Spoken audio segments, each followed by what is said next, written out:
ವೀಕ್ಷಕರೇ, ಒಂದು ವೇಳೆ ಅಮೆರಿಕ ನಮ್ಮ ಮೇಲೆ ದಾಳಿ ಮಾಡಿದ್ರೆ ನಾವು ಒಂದು ಕ್ಷಣವೂ ಯೋಚಿಸದೆ ಭಾರತದ ಮೇಲೆ, ಮುಂಬೈ ಮೇಲೆ, ದಿಲ್ಲಿ ಮೇಲೆ ದಾಳಿ ಮಾಡ್ತೀವಿ. ಆಮೇಲೆ ಏನಾಗುತ್ತೋ ನೋಡೋಣ. ಈ ಮಾತುಗಳನ್ನು ಹೇಳಿದ್ದು ಬೇರಾರು ಅಲ್ಲ, ಭಾರತದಲ್ಲಿ ಪಾಕಿಸ್ತಾನದ ಹೈ ಕಮಿಷನರ್ ಆಗಿ, ಅಂದರೆ ಭಾರತದಲ್ಲಿ ಪಾಕಿಸ್ತಾನದ ಅತ್ಯುನ್ನತ ರಾಜತಾಂತ್ರಿಕ ಅಧಿಕಾರಿಯಾಗಿ ಕೆಲಸ ಮಾಡಿದ್ದ ಅಬ್ದುಲ್ ಬಾಸಿತ್. ಒಂದು ಕಾಲ್ಪನಿಕ ಸಂಘರ್ಷದ ಕುರಿತ ಚರ್ಚೆಯಲ್ಲಿ ಅವರು ಆಡಿದ ಈ ಮಾತುಗಳು ಈಗ ಜಾಗತಿಕ ಮಟ್ಟದಲ್ಲಿ ಭಾರೀ ಚರ್ಚೆಗೆ ಕಾರಣವಾಗಿವೆ. ಅದರಲ್ಲೂ ಭಾರತದ ಬಗ್ಗೆ ಈ ರೀತಿ ಮಾತನಾಡಿರೋದಕ್ಕೆ ಆಕ್ರೋಶ ಕೂಡ ವ್ಯಕ್ತವಾಗಿದೆ. ಅಬ್ದುಲ್ ಬಾಸಿತ್ ನಾವು ಭಾರತದ ಮೇಲೆ ದಾಳಿ ಮಾಡ್ತೀವಿ ಅಂತ ಹೇಳಿದ, ಆದರೆ ಆಗ ಭಾರತ ಏನು ಕಡಲೆಪುರಿ ತಿಂತಿರುತ್ತಾ? ಮೊನ್ನೆ ಅಷ್ಟೇ ಆಪರೇಷನ್ ಸಿಂಧೂರದಲ್ಲಿ ಪಾಕಿಸ್ತಾನವನ್ನು ಭಾರತ ಒಡೆದು ಬಿಸಾಕಿದೆ. ಆದರೂ ಕೂಡ ಪಾಕಿಸ್ತಾನಕ್ಕೆ ಬುದ್ಧಿ ಬಂದಿಲ್ಲ. ಹೋಗ್ಲಿ ಬಿಡಿ, ಅದನ್ನು ಬಿಡಿ. ಪಾಕಿಸ್ತಾನದ ಮಾಜಿ ರಾಯಭಾರಿಯ ಈ ಪ್ರಚೋದನಕಾರಿ ಮತ್ತು ಬೇಜವಾಬ್ದಾರಿ ಹೇಳಿಕೆಯ ಹಿಂದಿನ ಕಾರಣವೇನು? ಈ ಹೇಳಿಕೆಗೆ ಅಮೆರಿಕದ ಯಾವ ರಿಪೋರ್ಟ್ ಕಾರಣವಾಯಿತು? ಮತ್ತು ನಿಜವಾಗಿಯೂ ಭಾರತ ಮತ್ತು ಪಾಕಿಸ್ತಾನದ ಮಿಲಿಟರಿ ಶಕ್ತಿ, ಅದರಲ್ಲೂ ಕ್ಷಿಪಣಿ ಸಾಮರ್ಥ್ಯವನ್ನು ಹೋಲಿಕೆ ಮಾಡಿದರೆ, ಕಂಪ್ಯಾರಿಸನ್ ಮಾಡಿದರೆ ಯಾರು ಎಲ್ಲಿದ್ದಾರೆ ಎಂಬುದನ್ನು ಈ ವಿಡಿಯೋದಲ್ಲಿ ನೋಡೋಣ ಬನ್ನಿ. ಅಮೆರಿಕ ಹೊಡೆದ್ರೆ ಭಾರತಕ್ಕೆ ಹೊಡಿತೀವಿ, ಪಾಕ್ ಮಾಜಿ ರಾಯಭಾರಿಯ ಒದ್ದಟತನ. ಹೌದು, ಪಾಕಿಸ್ತಾನದ ಮಾಜಿ ರಾಜತಾಂತ್ರಿಕ ಅಬ್ದುಲ್ ಬಾಸಿತ್ ಒಂದು ಟಿವಿ ಕಾರ್ಯಕ್ರಮದ ಚರ್ಚೆಯಲ್ಲಿ ಭಾಗವಹಿಸಿರ್ತಾರೆ. ಈ ಚರ್ಚೆ ಇದ್ದಿದ್ದು ಅಮೆರಿಕದ ರಾಷ್ಟ್ರೀಯ ಗುಪ್ತಚರ ನಿರ್ದೇಶಕಿ ತುಳಸಿ ಗಬ್ಬಾರ್ಡ್ ಅವರು ಪಾಕಿಸ್ತಾನದ ಬ್ಯಾಲಿಸ್ಟಿಕ್ ಮಿಸೈಲ್ ಪ್ರೋಗ್ರಾಂ ಬಗ್ಗೆ ನೀಡಿದ್ದ ಒಂದು ಥ್ರೆಟ್ ವಾರ್ನಿಂಗ್ ಬಗ್ಗೆ. ಆದರೆ ಸುಮ್ಮನೆ ಭಾರತವನ್ನು ಇದರಲ್ಲಿ ಮಧ್ಯೆ ಎಳೆದು ತಂದಿದ್ದಾರೆ. ಈ ಪಾಕಿಸ್ತಾನದ ಹಣೆ ಬರವೇ ಇಷ್ಟು ಅಂತ ಹೇಳ್ಬೋದು. ಆ ರಿಪೋರ್ಟ್ ಬಗ್ಗೆ ಮಾತನಾಡ್ತಾ ಬಾಸಿತ್, ಒಂದು ವೇಳೆ ಅಮೆರಿಕ ಪಾಕಿಸ್ತಾನದ ಮೇಲೆ ದಾಳಿ ಮಾಡಿದರೆ ನಮ್ಮ ಡಿಫಾಲ್ಟ್ ಮೂವ್ ಭಾರತದ ಮೇಲೆ ದಾಳಿ ಮಾಡುವುದೇ ಆಗಿರಬೇಕು. ಹೌದು, ನಾವು ಮುಂಬೈ, ದಿಲ್ಲಿ ಮೇಲೆ ದಾಳಿ ಮಾಡಬೇಕು, ಒಂದು ಕ್ಷಣವೂ ಕೂಡ ಥಿಂಕ್ ಮಾಡಬಾರ್ದು ಅಂತ ಅವ್ರು ಹೇಳಿದ್ದಾರೆ. ಈ ಪರಿಸ್ಥಿತಿ ಅಸಾಧ್ಯ, ಇದು ಕೇವಲ ಒಂದು ಕೆಟ್ಟ ಸನ್ನಿವೇಶದ ಕಲ್ಪನೆ ಅಂತ ಅವರು ಪದೇ ತಮ್ಮ ಸಂದರ್ಶನದಲ್ಲಿ ಹೇಳ್ತಾ ಇದ್ರು. ಬಟ್ ಮತ್ತೆ ಅದೇ ವಾದಕ್ಕೆ ವಾಪಸ್ ಬರ್ತಿದ್ರು ಕೂಡ. ಯಾರಾದರೂ ನಮ್ಮನ್ನು ಕೆಟ್ಟ ದೃಷ್ಟಿಯಿಂದ ನೋಡಿದರೆ ಪಾಕಿಸ್ತಾನಕ್ಕೆ ಭಾರತದ ಮೇಲೆ ಎಲ್ಲಿ ಬೇಕಾದರೂ ದಾಳಿ ಮಾಡೋದನ್ನು ಬಿಟ್ಟು ಬೇರೆ ದಾರಿ ಇಲ್ಲ. ಹೀಗಾಗಬಾರ್ದು ಅಂತ ನಮಗೂ ಗೊತ್ತು, ಭಾರತಕ್ಕೂ ಗೊತ್ತು ಅಂತ ಮತ್ತೊಂದು ತ್ಯಾಪೆ ಹಚ್ಚುವ ಪ್ರಯತ್ನವನ್ನು ಅವರು ಮಾಡಿದ್ದಾರೆ.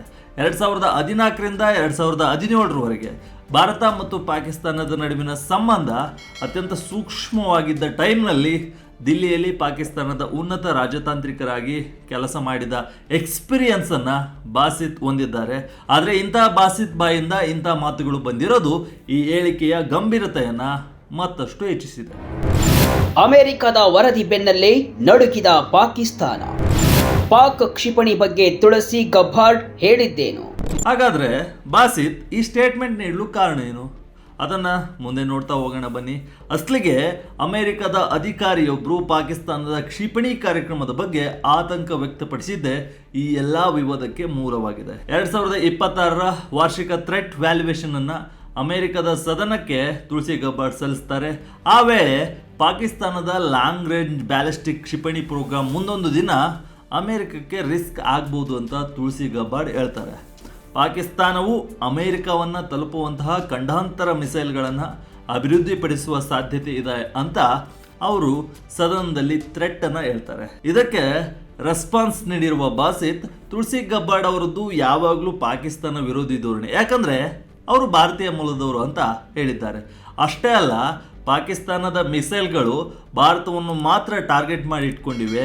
ತುಳಸಿ ಗಬ್ಬಾರ್ಡ್ಗೆ ನಮ್ಮ ಮಿಸೈಲ್ಗಳು ಕಾಣಿಸಿದವು, ಆದರೆ ಭಾರತದ ಅಗ್ನಿ 5, ಅಗ್ನಿ 6 ಕಾಣಿಸ್ಲಿಲ್ಲವೇ ಅಂತ ಅವರು ಕೇಳಿದ್ದಾರೆ. ಯಾಕಂದರೆ ಅವೆರಡೂ ಖಂಡಾಂತರ ಕ್ಷಿಪಣಿಗಳು, ನಮ್ಮ ಹತ್ರ ಅಷ್ಟು ದೂರದ ವ್ಯಾಪ್ತಿ ಇಲ್ಲ. ನಮ್ಮ ಕ್ಷಿಪಣಿಗಳ ವ್ಯಾಪ್ತಿ ಇನ್ನೂ ಹೆಚ್ಚಾಗಲಿ ಅಂತ ನಾನು ಪ್ರಾರ್ಥಿಸ್ತೀನಿ. ಕನಿಷ್ಠ ಇಸ್ರೇಲ್ ಮೇಲಾದರೂ ದಾಳಿ ಮಾಡುವಷ್ಟು ಸಾಮರ್ಥ್ಯ ನಮಗೂ ಬೇಕು ಅಂತಾನೂ ಹೇಳಿ ಮತ್ತೊಂದು ವಿವಾದದ ಕಿಡಿಯನ್ನು ಅವರು ಹಚ್ಚಿದ್ರು. ಭಾರತವನ್ನು ಅಮೆರಿಕ ತನ್ನ ಸ್ಟ್ರಾಟಜಿಕ್ ಪಾರ್ಟ್ನರ್ ಆಗಿ ನೋಡ್ತಿದೆ, ಪಾಕಿಸ್ತಾನವನ್ನಲ್ಲ. ಹಾಗಾಗಿ ಭಾರತದ ಅಗ್ನಿ ಕ್ಷಿಪಣಿಗಳನ್ನು ಅವರು ಪ್ರಸ್ತಾಪಿಸದೇ ಇರೋದು ತಪ್ಪಲ್ಲ, ಅದು ಉದ್ದೇಶಪೂರ್ವಕ ಅಂತಲೂ ಬಾಸಿತ್ ವಾದಿಸಿದ್ದಾರೆ. 26/11 ಮುಂಬೈ ದಾಳಿಯ ಪ್ರಸ್ತಾಪ, ಭಾರತದ ಮೇಲೆ ಬೊಟ್ಟು ಮಾಡಿದ ಪಾಕ್.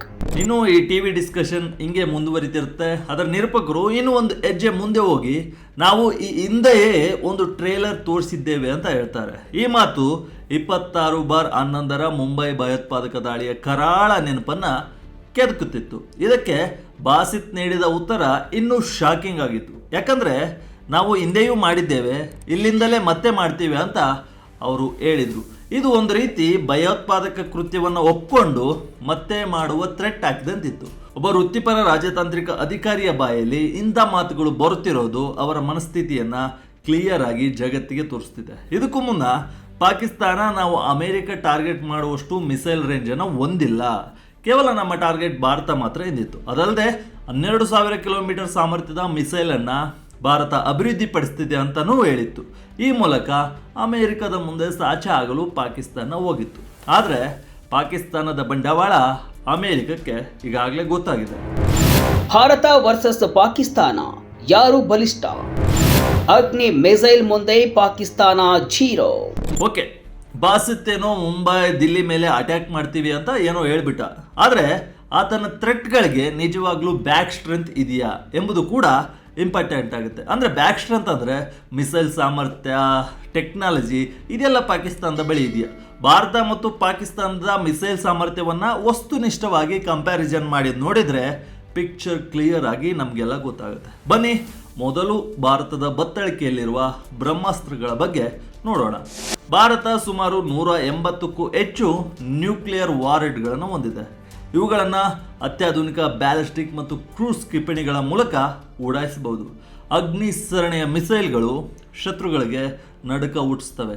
ಇದರಲ್ಲಿ ಅಗ್ನಿ 1 700ರಿಂದ 1200 ಕಿಲೋಮೀಟರ್ ವ್ಯಾಪ್ತಿಯನ್ನು ಹೊಂದಿದೆ. ಅಗ್ನಿ 2 ಮಿಸೈಲ್ 2000ದಿಂದ 3000 ಕಿಲೋಮೀಟರ್ ರೇಂಜನ್ನು ಹೊಂದಿದೆ. ಅಗ್ನಿ 3 ಮತ್ತು 4 3000ದಿಂದ 5000 ಕಿಲೋಮೀಟರ್ ರೇಂಜನ್ನು ಹೊಂದಿದೆ. ಇನ್ನು ಅಗ್ನಿ 5 5000ದಿಂದ 8000 ಕಿಲೋಮೀಟರ್ ರೇಂಜಿನ ಬ್ಯಾಲಿಸ್ಟಿಕ್ ಮಿಸೈಲ್ಗಳನ್ನು ಹೊಂದಿದೆ. ಅಗ್ನಿ 5 ಇಡೀ ಪಾಕಿಸ್ತಾನ ಮತ್ತು ಚೀನಾವನ್ನು ತನ್ನ ರೇಂಜ್ಗೆ ತೆಗೆದುಕೊಳ್ಳುತ್ತೆ. ಇನ್ನು ಕ್ರೂಸ್ ಕ್ಷಿಪಣಿಗಳು ಕೂಡ ಭಾರತದ ಸಾಮರ್ಥ್ಯವನ್ನು ಜಗತ್ತಿಗೆ ತೋರಿಸಿವೆ. ಬ್ರಹ್ಮೋಸ್ 300ರಿಂದ 500 ಕಿಲೋಮೀಟರ್ ಸೂಪರ್ಸಾನಿಕ್ ಕ್ಷಿಪಣಿಯಾಗಿದ್ದರೆ ಮತ್ತು ನಿರ್ಭಯ್ 1000ರಿಂದ 1500 ಕಿಲೋಮೀಟರ್ ರೇಂಜ್ನ ಸಬ್ಸಾನಿಕ್ ಮಿಸೈಲ್ ಆಗಿದೆ. ಇದರ ಜೊತೆ ಸಬ್ಮರೀನ್ ಲಾಂಚ್ಡ್ ಮಿಸೈಲ್ಗಳು ಕೂಡ ಇದ್ದು K4 ಮಿಸೈಲ್ 3500ರಿಂದ 5000 ಕಿಲೋಮೀಟರ್ ರೇಂಜನ್ನು ಹೊಂದಿದೆ. ಇದರ ಜೊತೆ K5 ಮಿಸೈಲ್ 6000 ಕಿಲೋಮೀಟರ್ ವ್ಯಾಪ್ತಿಯನ್ನು ಹೊಂದಿದೆ. ಇತ್ತೀಚೆಗೆ ಪ್ರಳಯ ಎಂಬ ಮತ್ತು ಶೌರ್ಯ ಎಂಬ ಮಿಸೈಲ್ಗಳನ್ನು ಕೂಡ ಭಾರತ ತನ್ನ ಬತ್ತಳಿಕೆಗೆ ಸೇರಿಸಿದೆ. ಪಾಕಿಸ್ತಾನದ ಕ್ಷಿಪಣಿ ಸಾಮರ್ಥ್ಯ ಹೇಗಿದೆ? ಶಾಹಿನ್, ಗೌರಿ, ಅಬಾಬಿಲ್ ಹೇಗಿವೆ? ಈಗ ಪಾಕಿಸ್ತಾನದ ಕಡೆ ಬರೋಣ. ಪಾಕಿಸ್ತಾನ ಸುಮಾರು 170 ನ್ಯೂಕ್ಲಿಯರ್ ವಾರೆಡ್ಗಳನ್ನು ಹೊಂದಿದೆ. ಅವರ ಮಿಸೈಲ್ ಪ್ರೋಗ್ರಾಮ್ ಸಂಪೂರ್ಣವಾಗಿ ಭಾರತದ ಟಾರ್ಗೆಟ್ ರೇಂಜ್ನಲ್ಲಿದೆ. ಅದರಲ್ಲಿ ಪ್ರಮುಖವಾಗಿ ಶಾಹಿನ್ ಸರಣಿ ಹಾಗೂ ಗೌರಿ ಸರಣಿ ಮಿಸೈಲ್ಗಳು ಇವೆ. ಶಾಹಿನ್ 1A 750ರಿಂದ 1000 ಕಿಲೋಮೀಟರ್ ವ್ಯಾಪ್ತಿಯನ್ನು ಹೊಂದಿದ್ರೆ ಶಾಹಿನ್ 2 2000ದಿಂದ 2500 ಕಿಲೋಮೀಟರ್ ರೇಂಜನ್ನು ಹೊಂದಿದೆ.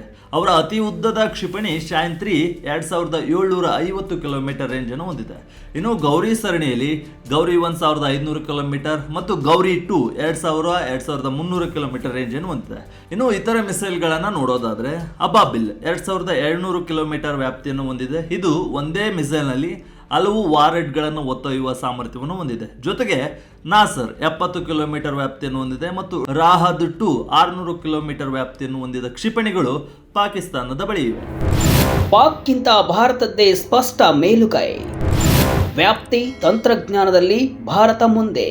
ಈ ಅಂಕಿಅಂಶಗಳನ್ನ ನೇರವಾಗಿ ಕಂಪ್ಯಾರಿಸನ್ ಮಾಡಿದ್ರೆ ನಿಮಗೆ ಪಿಕ್ಚರ್ ಕ್ಲಿಯರ್ ಆಗಿ ಕಾಣುತ್ತೆ. ಭಾರತದ ಅಗ್ನಿ 5 ಕ್ಷಿಪಣಿ 8000 ಕಿಲೋಮೀಟರ್ ವರೆಗೂ ತಲುಪಬಹುದು. ಆದರೆ ಪಾಕಿಸ್ತಾನದ ಅತಿ ಉದ್ದದ ಅತಿ ಲಾಂಗ್ ರೇಂಜ್ ಕ್ಷಿಪಣಿ ಶಾಹಿನ್ 3 ಕೇವಲ 2750 ಕಿಲೋಮೀಟರ್ ವ್ಯಾಪ್ತಿಯನ್ನು ಹೊಂದಿದೆ.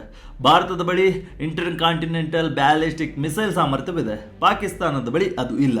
ಕ್ಷಿಪಣಿ ವ್ಯಾಪ್ತಿ, ಘನ ಇಂಧನ ವಿಶ್ವಾಸಾರ್ಹತೆ ಮತ್ತು ವಾಯು, ಭೂಮಿ ಹಾಗೂ ಸಮುದ್ರದಿಂದ ಉಡಾಯಿಸಬಲ್ಲ ವೈವಿಧ್ಯಮಯ ವೇದಿಕೆಗಳಲ್ಲಿ ಭಾರತವು ಪಾಕಿಸ್ತಾನಕ್ಕಿಂತ ತಾಂತ್ರಿಕವಾಗಿ, ಟೆಕ್ನಾಲಜಿಕಲಿ ಆಗಿ ಬಹಳ ಮುಂದಿದೆ. ತುಳಸಿ ಗಬ್ಬಾರ್ಡ್ ಅವರು ಮಂಡಿಸಿರುವ ಅಮೆರಿಕದ ಗುಪ್ತಚರ ವರದಿಯ ಪ್ರಕಾರ ಪಾಕಿಸ್ತಾನ ಸದ್ಯಕ್ಕೆ ಅಮೆರಿಕವನ್ನ ತಲುಪುವ ಯಾವುದೇ ಮಿಸೈಲ್ ಅನ್ನು ಹೊಂದಿಲ್ಲ. ಆದರೆ ಅವರು ಲಾಂಗ್ ರೇಂಜ್ ಟೆಕ್ನಾಲಜಿಯನ್ನು ಅಭಿವೃದ್ಧಿಪಡಿಸುತ್ತಿದ್ದು ಭವಿಷ್ಯದಲ್ಲಿ ಆ ಸಾಮರ್ಥ್ಯವನ್ನು ಪಡೆಯುವ ಸಾಧ್ಯತೆಯ ಬಗ್ಗೆ ಅಮೆರಿಕ ಕಳವಳ ವ್ಯಕ್ತಪಡಿಸಿದೆ. ಅಷ್ಟೇ, ಸದ್ಯಕ್ಕೆ ಪಾಕಿಸ್ತಾನದ ಗಮನ ಭಾರತದ ಮೇಲೇ ಇದೆ. ಒಟ್ನಲ್ಲಿ ಪಾಕಿಸ್ತಾನದ ಮಾಜಿ ರಾಜತಾಂತ್ರಿಕ ಅಬ್ದುಲ್ ಬಾಸಿತ್ ಸ್ಟೇಟ್ಮೆಂಟ್ ಕೇವಲ ಟಿವಿ ಚರ್ಚೆಯ ಮಾತಾಗಿರಬಹುದು, ಆದ್ರೆ ಅದರ ಪರಿಣಾಮ ಬೇರೆ ಇರುತ್ತೆ. ಇಂಥ ಹೇಳಿಕೆಗಳು ಪಾಕಿಸ್ತಾನದ ಮನಸ್ಥಿತಿಯನ್ನ ಜಗತ್ತಿನ ಮುಂದೆ ಇಡ್ತವೆ. ಅಟ್ಯಾಕ್ ಮಾಡೋದಕ್ಕಿಂತ ಮೊದಲು ಸಾಮರ್ಥ್ಯವನ್ನ ವೃದ್ಧಿಸಿಕೊಳ್ಳೋದನ್ನ ಪಾಕಿಸ್ತಾನ ಕಲಿಬೇಕಾಗಿದೆ. ಇಲ್ಲ ಅಂದ್ರೆ ಮೊನ್ನೆಯಷ್ಟೇ ಆಪರೇಷನ್ ಸಿಂಧೂರದಲ್ಲಿ ಒಡೆದು ಬಿಸಾಕ್ದಂಗೆ ಮತ್ತೆ ಒಡೆದು ಬಿಸಾಕೋದು ಗ್ಯಾರಂಟಿ. ಈಗಾಗಲೇ ಭಾರತ ವಾರ್ನಿಂಗ್ ಮೇಲೆ ವಾರ್ನಿಂಗ್ ಅನ್ನ ನೀಡ್ತಿದೆ. ಹೀಗೆ ಮುಂದುವರೆದ್ರೆ ಪಾಕಿಸ್ತಾನ ಮತ್ತೊಂದು ಸಲ ಆಪರೇಷನ್ ಸಿಂಧೂರದ ಪಾಠವನ್ನ ಕಲಿಯೋದು ಫಿಕ್ಸ್ ಆಗುತ್ತೆ. ಇದು ಇವತ್ತಿನ ವಿಶೇಷ. ಇದೇ ರೀತಿಯ ಹೆಚ್ಚಿನ ವಿಡಿಯೋಗಳಿಗಾಗಿ ವಿಜಯ್ ಕರ್ನಾಟಕ ವೆಬ್ ಅನ್ನ ಇನ್ಸ್ಟಾಗ್ರಾಮ್, ಫೇಸ್ಬುಕ್ ಮತ್ತು ಯೂಟ್ಯೂಬ್ನಲ್ಲಿ ಫಾಲೋ ಮಾಡಿ. ಧನ್ಯವಾದ.